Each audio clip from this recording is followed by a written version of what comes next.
how does BJP react to this, your contradictions? Well, sometimes they're not happy about it, but that's fine with me. Because many leaders in India, particularly from states like West Bengal, where we are, in the morning we had a session on this federalism structure. So they say that the BJP is overpowering, the Prime Minister doesn't give space to leaders.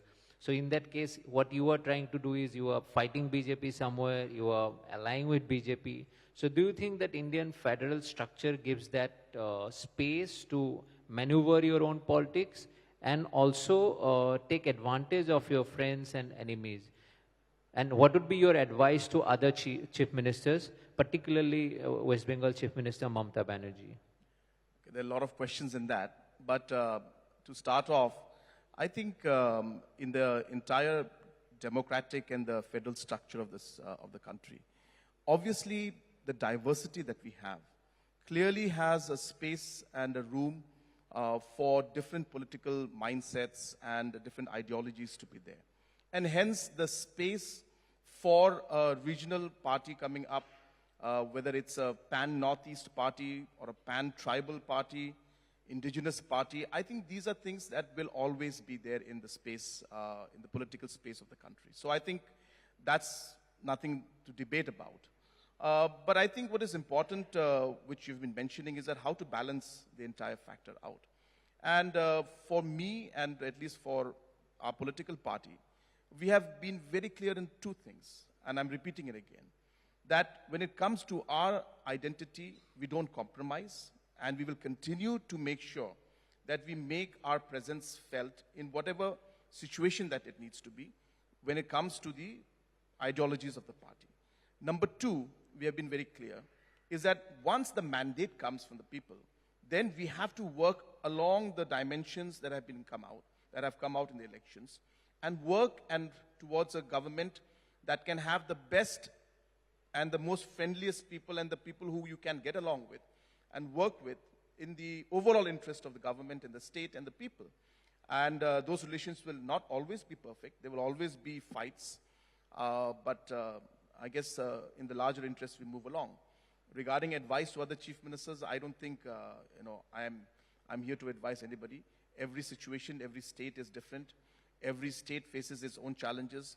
The leaders of the states who are there know best. So therefore, for example, if some other leader were to come from another state and speak about the politics in Meghalaya, I would say that they would not be fully, under grasp of all the issues that are there and be able to do justice to it. So therefore, I don't think it's appropriate for me to say how I'll rephrase the chief question. minister should run a state. I'll rephrase the question, not for any particular chief minister, but you seem to have cracked the code of how to deal with Prime Minister Modi. So what is that secret mantra? No, I don't think I've cracked any code. I think that's not the way to put it. I think what we have been doing in the last 4 years really is, I've been focusing on a lot of aspects of governance and delivery mechanism at the grassroots level. Just yesterday, we were given an award for having the best ecosystem for startups among the small states in the entire country. So a lot of people feel that we just got the award, but they don't realize that I'm an entrepreneur myself by my past records.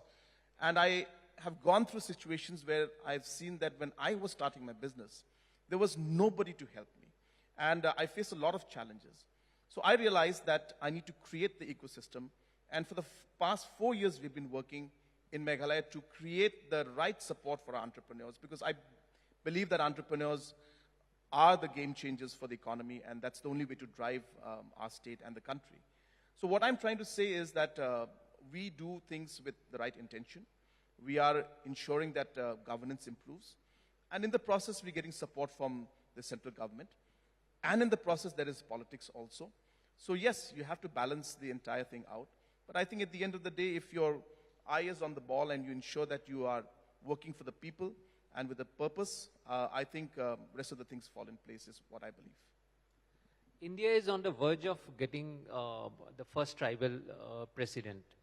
And your father, late P.A. Sangmaji, he was also a contestant for the presidential post, and probably he was the first tribal candidate for the post of Indian president.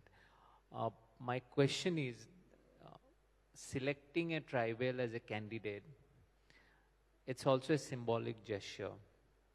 Do you think the government, and irrespective of this particular government, but subsequent governments, have they done enough for the tribals across the country, because you represent a tribal state, or are these symbolic steps important, or it is more important to do groundwork for the tribals?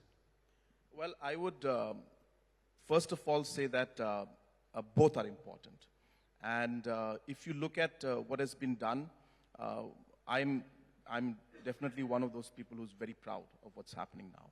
And really, it will be a proud moment as a tribal of this country to finally see a tribal woman to become the first president of India.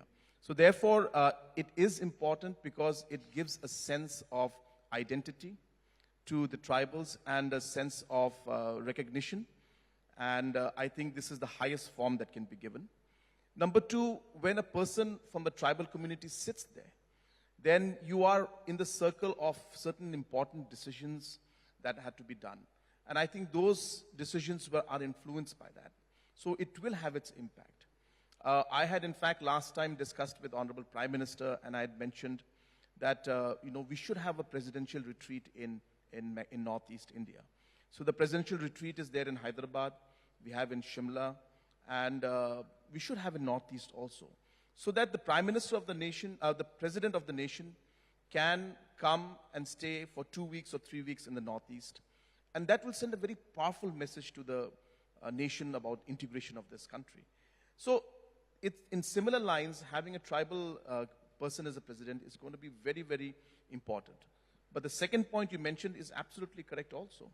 That while we do these kind of important decisions are made, and we have people of tribal background to be president of the country, at the grassroots level, much more needs to be done, especially in tribal areas. We need to understand that the tribal areas have been backward. A lot is being done. I'm not saying that nothing is being done, but I think more needs to be put in. And apart from obviously these kind of important gestures and important positions that the tribal people will hold, I think ultimate way to bring up the tribal economy and the tribal people is to ensure that the economic development takes place at the grassroots level.